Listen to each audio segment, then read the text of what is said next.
I think many of us were hoping that 2022 would bring about a change in the situation. We'd move away from having COVID dominating our lives and moving on to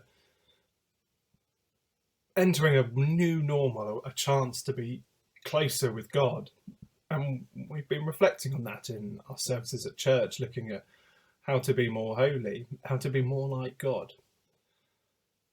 And yet, the situation we find ourselves in, we have a European country that's been invaded by a bigger, aggressive neighbour. And yet, that has so many similarities to what happened 70, 80 years ago at the start of the Second World War. I'll admit, when I heard that news on Thursday morning, just before getting on the train, I sat down and was just like, what do I do? Well, there was only one thing to do, and that was to pray. And that's what many of us have been doing since then. Prayer of anguish, prayer of pain, prayer of fear, praying for the innocent families caught up in this terrible situation we see. Pray for the people struggling to get away from it.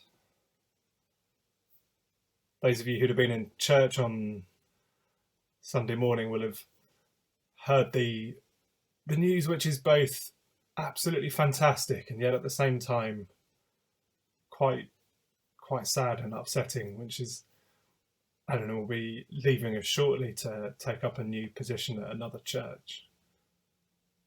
Again, what can we do in that situation aside from the joy and pain that comes from losing a member of our family to another church?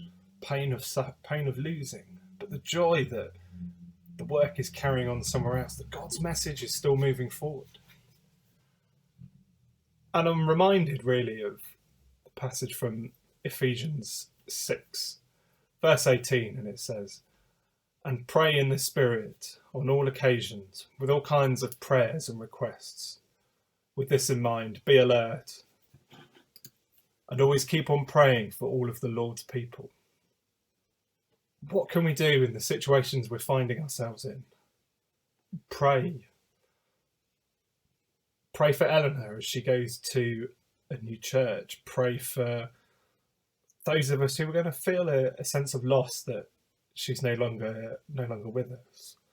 Pray for the opportunities that it gives for God to work in new people's lives in our church. Pray for the leaders in the war in Ukraine. Pray that God's peace will just come onto them, that they'll step back from the brink.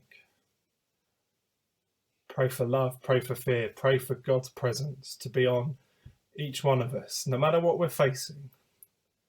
Many of us won't be able to compare or even understand what's going on in Ukraine, but we have our own problems. We can pray for those around us. Not just pray in the suffering, but pray in all occasions so we can be more like Christ. Amen.